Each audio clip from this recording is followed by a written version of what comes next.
Now जो next learning outcome हमें achieve करना है वो है continuous random variable and probability density function. तो continuous random variable and PDF probability density function. देखिए कंटिन्यूअस रैंडम वेरिएबल ऑलरेडी हम लोग प्रीवियस लेक्चर में डिफाइन कर चुके हैं जब हमने रैंडम वेरिएबल के टाइप्स देखे हैं। तो कंटिन्यूअस रैंडम वेरिएबल हमने क्या पढ़ा था कि जब आपके ऑब्जर्वेशन क्या होते हैं, बहुत ही ज्यादा होते हैं, इन्फिनाइट होते हैं, और एनी वैल्यू पॉसिबल होती है आपकी कंटिन्यूअस रैंडम वेरिएबल में। तो ऑलरेडी हम लोग डिस्कस कर चुके हैं कंटिन्यूअस रैंडम वेरिएबल से रिलेटेड, हम ऑलरेडी एक फंक्शन भी पढ़ चुके हैं सीडीएफ। अब जो हमें सेकंड फंक्शन पढ़ना है वो है आपका पीडीएफ। तो यहां पर हम स्टार्ट करेंगे पीडीएफ से। तो पीडीएफ के लिए सबसे पहले इंपॉर्टेंट बात क्या है कि it is used for analysis of continuous random variable. ठीक है, तो अगर आपको कंटिन्यूअस रैंडम वेरिएबल का एनालिसिस करना है तो टोटल आपके पास अब दो फंक्शन हो गए, एक हो गया सीडीएफ और एक हो गया पीडीएफ। तो ऑब्वियस सी बात है इनके बीच में इंपॉर्टेंट रिलेशनशिप्स भी होंगे सीडीएफ और पीडीएफ के बीच में, जो हमें यहां पर डिटेल में अंडरस्टैंड करने होंगे। तो सबसे पहले हम यहां पर पीडीएफ की बेसिक डेफिनेशन देख लेते हैं कि पीडीएफ क्या होता है। तो देखिए पीडीएफ को हम डिफाइन करते हैं स्मॉल एफ से, एफ एक्स एक्स। ध्यान रखिएगा ये जो स्मॉल एफ और कैपिटल एफ है, कैपिटल एफ हम यूज करते हैं सीडीएफ के लिए, स्मॉल एफ हम यूज करते हैं पीडीएफ के लिए। ये आपके स्टैंडर्ड नोटेशन है, ठीक है। तो आपको एज इट इज पता होनी चाहिए, एग्जाम में ये नोटेशन डायरेक्टली भी यूज करता है। तो पीडीएफ की जो डेफिनेशन आपकी होती है वो आपकी क्या होती है, ये आपकी होती है माइनस स्टॉप। तो पीडीएफ की जो डेफिनेशन होती है वो आपकी होती है डिफरेंशिएशन ऑफ सीडीएफ।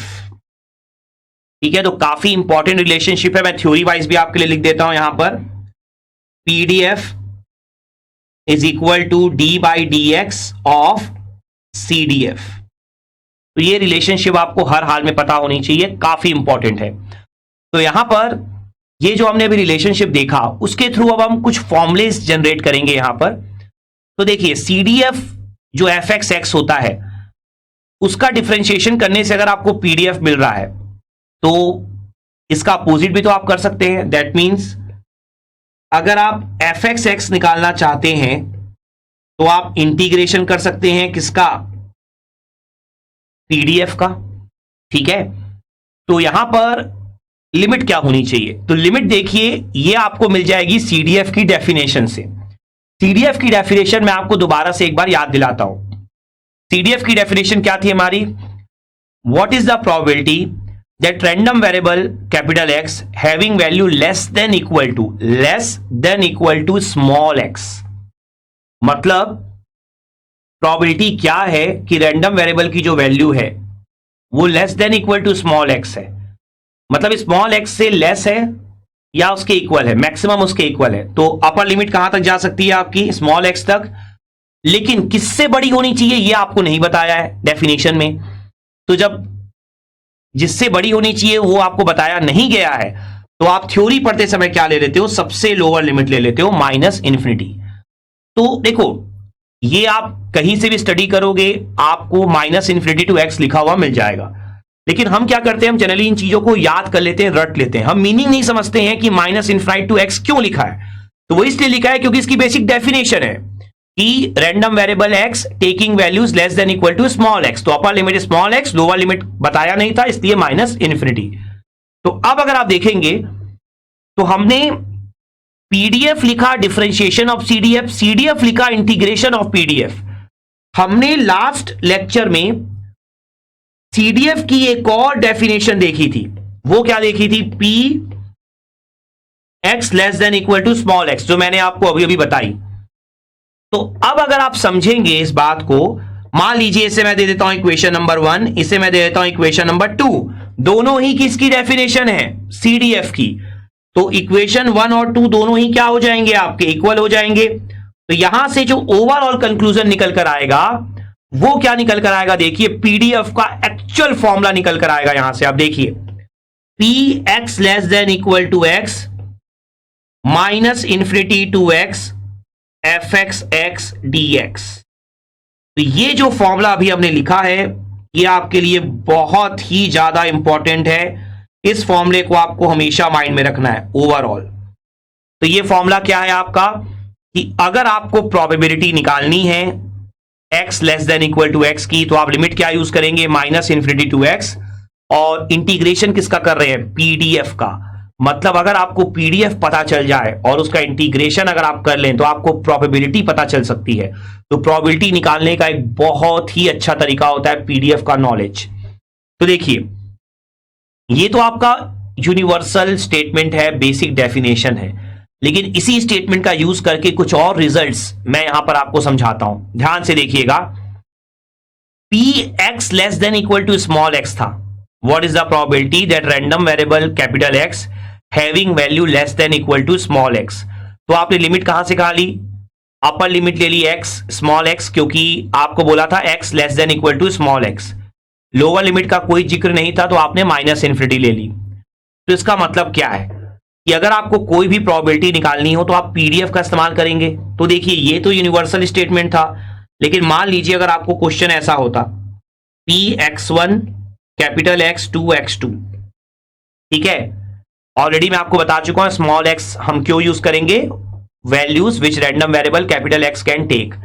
तो अब आपको क्या बोला है, बोला है प्रोबेबिलिटी निकालो कि x1 टू x2 के बीच पे रैंडम वेरिएबल x लाई करता हो या वैल्यूज टेक कर सकता हो। तो आप देखिए, सेम डेफिनेशन यूज करिए। पिछली बार आपको लिखा था capital x less than equal to small x, लेकिन यहां पर उसने क्या किया है, capital x less than equal to small x2 तो यूज किया है, लेकिन यहां पर आपको किससे बड़ा होना चाहिए वो भी बता दिया है, x1 से बड़ा। तो लिमिट आप क्या लिख लेंगे, x1 to x2 fxx dx। तो इसका मतलब क्या है, आज के बाद से आपको कोई भी प्रोबेबिलिटी यहां पर कैलकुलेट करनी हो, आप ऑलवेज ये डेफिनेशन यूज कर सकते हैं, ठीक है। तो ये पीडीएफ का जो फॉर्मूला हमने लिखा है, इस पे बहुत सारे न्यूमेरिकल आते हैं, बहुत सारे क्वेश्चन आते हैं, तो ये एक्सट्रीमली इंपॉर्टेंट होगा आपके लिए। तो ये फॉर्मूला आप हमेशा माइंड में रखिएगा। तो आई होप ये जो फॉर्मूला हमने अभी डिराइव किया है वो यहां पर आपको बहुत अच्छे से क्लियर हो गया होगा। नाउ, ये जो हमने अभी फॉर्मूला डिराइव किया और जो हमने अभी अभी पीडीएफ की बेसिक डेफिनेशन देखी कि पीडीएफ जो होता है वो सीडीएफ का डिफरेंशिएशन होता है, सभी के लिए हम वन बाय वन यहां पर प्रॉब्लम करेंगे। लेकिन उससे पहले एक और इंपॉर्टेंट पॉइंट है जो मैं यहां पर डिस्कस कर लेता हूं। तो वो इंपॉर्टेंट पॉइंट आपके लिए क्या है, ध्यान से देखिएगा। x1 less than capital X less than equal to भी बोल सकते हैं आप x2। तो अगर आप देखेंगे यहां पर, मान लीजिए मैं ऐसा लिखूं, p minus infinity to capital x2 plus infinity. तो x1 की वैल्यू मैंने क्या पुट करी, माइनस इंफिनिटी, x2 की वैल्यू मैंने क्या पुट करी, प्लस इंफिनिटी। तो अब आप खुद बताइए, देखिए ये क्वेश्चन भी अब आपके लिए, मैंने प्रीवियस लेक्चर में भी सीडीएफ के टाइम पे एक दो क्वेश्चन आपसे पूछे थे। मुझे बताइए, what is the probability that random variable X can take values from minus infinite to plus infinite. Obvious सी बात है, माइनस इनफाइनाइट से प्लस इनफाइनाइट तक सारी प्रोबेबिलिटी आ जाएंगी, सारी वैल्यूज आ जाएंगी। तो आंसर क्या होगा, 1, क्योंकि टोटल प्रोबेबिलिटी 1 से ऊपर तो हो नहीं सकती। तो इसका मतलब क्या है, इसका मतलब ये है कि माइनस इनफाइनाइट से plus infinite f x x d x is always equal to क्या होगा आपका 1। तो ये बहुत ही इंपॉर्टेंट वैल्यू है, ये बहुत सारे न्यूमेरिकल सॉल्व करने में आपकी बहुत ज्यादा हेल्प करेगी। तो इसको अगर मैं थ्योरी वाइज भी आपके लिए लिख दूं जिससे आपको क्लियर हो जाए चीजें। और देखिए, माइनस इनफाइनाइट से प्लस इनफाइनाइट तक अगर आप इंटीग्रेशन करते हैं ना, तो इंटीग्रेशन मींस क्या होता है, एरिया। तो आप क्या लिखेंगे, area of PDF is always equal to 1। ये यूनिवर्सल ट्रूथ है, तो आपको कुछ भी और सोचने की जरूरत नहीं है। आगे जाकर मैं आपको पीडीएफ के टाइप्स भी बताऊंगा, तो पीडीएफ के जब आप टाइप्स भी पढ़ेंगे तब भी आप देखेंगे कि कोई भी पीडीएफ हो, एरिया हमेशा 1 ही होना है आपका, 1 के अलावा और कुछ भी नहीं होना है। क्लियर है अच्छे से। तो इस तरीके से आप यहां पर पीडीएफ का एनालिसिस कर सकते हैं। तो यहां पर जैसा मैंने आपको बोला कि अभी मैं आपको एक एग्जांपल दूंगा जिससे आपको जो सीडीएफ और पीडीएफ का हमने जो रिलेशनशिप यहां पर देखा है वो और अच्छे से क्लियर हो जाएगा। अगेन ये कोई क्वेश्चन नहीं होगा, जस्ट आपको समझाने के लिए एग्जांपल होगा। फिर जो ये सब मैंने देखा है, प्रोबेबिलिटी की वैल्यूज आपको शो करी हैं, उस सब पे भी एग्जांपल डिफरेंट तरीके से दूंगा, लेकिन पहले सीडीएफ और जो पीडीएफ का रिलेशनशिप है उस पर एक एग्जांपल करते हैं। तो सेम एग्जांपल लूंगा मैं जो मैंने प्रीवियस लेक्चर में भी लिया था और मैंने जो आज के लेक्चर में पीएमएफ के लिए भी लिया था। तो एग्जांपल हमारा बिल्कुल सेम है कि अ coin is tossed 2 times. Favourable condition हमारी क्या है? हेड। ठीक है, तो यहां पर अब अगर हम लोग इसको सॉल्व करें वापस से, तो अगेन आप सबसे पहले सैंपल स्पेस लिख लेंगे जो आप बहुत बार लिख चुके हैं अब सेम एग्जांपल के लिए। Head head, tail tail, head tail और टेल हेड। ठीक है, उसके बाद आप वैल्यूज असाइन कर देंगे, x की वैल्यू 2, x की वैल्यू 0, x1 x1। ये काम भी आप 3-4 बार कर चुके हैं अब। तो अब अगर आप देखेंगे यहां पर, तो आपको करना क्या है? आपको यहां पर करना यह है कि आपको यहां पर बनाना है पीडीएफ। ठीक है, एग्जाम्पल आप उसी का देख रहे हैं, लेकिन हमने जो पीडीएफ की डेफिनेशन देखी है ना, वो डायरेक्ट नहीं देखी है, हमने सीडीएफ का इस्तेमाल करके देखा है। हमने क्या पढ़ा है कि जो पीडीएफ होता है वो सीडीएफ का क्या होता है? डिफरेंशिएशन। तो सेम एग्जांपल के लिए हम लोग प्रीवियस लेक्चर में सीडीएफ ड्रॉ कर चुके हैं। तो यहां पर मैं आपको रेकमेंड करूंगा कि एक बार आप प्रीवियस लेक्चर को स्टडी कर लीजिए। जो सीडीएफ की फिगर आया था वो मैं यहां पर डायरेक्टली ड्रॉ कर रहा हूं आपके लिए। तो जो सीडीएफ का फिगर यहां पर हमारे लिए बनकर आया था वो कुछ इस तरीके से था।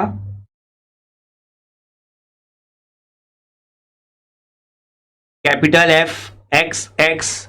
ठीक है, तो यहां पर जो हमारा फिगर बनकर आया था वो क्या था? आपका x की वैल्यू 0 पर हमारा था 1/4। उसके बाद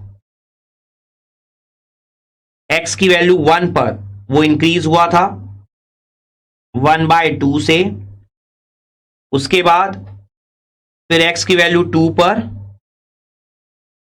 वो वापस से इंक्रीज हो गया था आपका 1/4 से, और 1 पर क्या हो गया था? हमारा कांस्टेंट। ठीक है, तो फाइनल वैल्यू हमारी 1 थी और एक इंटरमीडिएट वैल्यू क्या थी? 3/4। 1/4, 3/4, फिर 1। तो ये हम लोगों ने प्रीवियस लेक्चर में सीडीएफ ड्रॉ किया था। तो यहां पर जैसा मैंने आपको बोला कि जो पीडीएफ होता है वो सीडीएफ का डिफरेंशिएशन होता है। तो अगर आपको पीडीएफ ड्रॉ करनी है तो आप कैसे ड्रॉ करेंगे? अगर आपको पीडीएफ ड्रॉ करनी है तो पहले आपको सीडीएफ चाहिए, सीडीएफ के बाद ही आप पीडीएफ ड्रॉ कर पाएंगे। क्लियर? तो ध्यान से देखिए, यहां पर अब जो मैं कंसेप्ट यूज करने वाला हूं, ऑल्दो कंसेप्ट हमने सिग्नल एंड सिस्टम का डिजिटल कम्युनिकेशन में बहुत बार यूज किया हुआ है, लेकिन यहां पर फिर से आपको कंसेप्ट यूज करना है। तो जैसा मैंने आपको पहले भी कई बार बोला है कि कम्युनिकेशन, स्पेशली डिजिटल कम्युनिकेशन को पढ़ने से पहले आपको सिग्नल एंड सिस्टम एक बार पढ़ना ही पड़ेगा, बेसिक्स। ठीक है, तो यहां पर वो कंसेप्ट सिग्नल एंड सिस्टम का मैं यूज करने जा रहा हूं कि जो स्टेप फंक्शन के फॉर्म में हम रिप्रेजेंट करते हैं इस तरह के सिग्नल को। तो यहां पर मैं आपको वापस से ब्रीफ में रिवाइज जरूर करा दूंगा, लेकिन फिर भी अगर आप सिग्नल एंड सिस्टम पढ़ लेंगे तो आपको ज्यादा अच्छे से क्लियर होगा। तो आप ध्यान से देखिए, f(x) को आप क्या लिख सकते हैं? देखिए, आप देखेंगे तो क्लियरली ये आपको पहला फंक्शन क्या दिख रहा है? स्टेप फंक्शन दिख रहा है। एम्पलीट्यूड कितना है? 1/4। तो स्टेप फंक्शन पहला पॉइंट क्या है? 0। तो आप क्या लिखेंगे? 1/4 u, और यहां पर क्या है आपका? Small x। तो इस u ऑफ स्मॉल x। फिर आपको तब तक चलते जाना है जब तक एम्पलीट्यूड चेंज ना हो। तो आप देखिए अगला एम्पलीट्यूड कहां चेंज हो रहा है आपका? 1 पर। 1 पर कितना हो रहा है एम्पलीट्यूड एक्स्ट्रा? 1/2। तो आप लिखेंगे अगला पॉइंट 1/2 u ऑफ, किस पॉइंट पर चेंज हुआ था? 1 पर। तो लिखेंगे x माइनस 1। फिर आपको तब तक चलते जाना है जब तक अगला एम्पलीट्यूड चेंज ना हो। तो अगला एम्पलीट्यूड कहां चेंज हो रहा है आपका? 2 पर। तो 2 पर चेंज हो रहा है तो u ऑफ x माइनस 2 तो लिखेंगे ही। अब कितना चेंज हुआ है? देखिए, +1/4। तो वापस से आप लिख देंगे +1/4। तो ये आपका होता है f(x)। ठीक है, नाउ हमने क्या पढ़ा है कि जो सीडीएफ का डिफरेंशिएशन होता है वो क्या होता है आपका? पीडीएफ। तो पीडीएफ अगर आपको निकालना है तो इस सीडीएफ का डिफरेंशिएशन करना पड़ेगा। तो सिग्नल एंड सिस्टम में हमने क्या पढ़ा हुआ है कि यूटी का डिफरेंशिएशन, ठीक है, अगर आप dUT/dt करते हैं तो डिफरेंशिएशन आपका क्या होता है? Delta T, impulse. ठीक है, तो स्टेप का डिफरेंशिएशन हमारा क्या होता है? इंपल्स होता है। यहां पर हम सिग्नल एंड सिस्टम में टी के फॉर्म में पढ़ते हैं, यहां पर एक्स के फॉर्म में, बस और कोई चेंज नहीं है।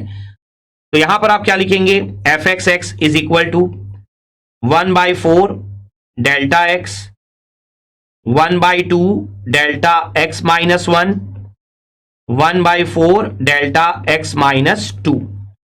अब आपको बस इसे ड्रॉ कर देना है, तो यहां पर आप इसे ड्रॉ कर दीजिए।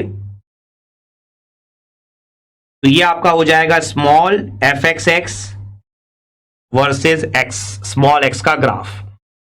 तो अब अगर आप देखेंगे सारे के सारे डेल्टा हैं, डेल्टा मतलब क्या होता है, इंपल्स, इंपल्स मतलब एक स्ट्रेट लाइन।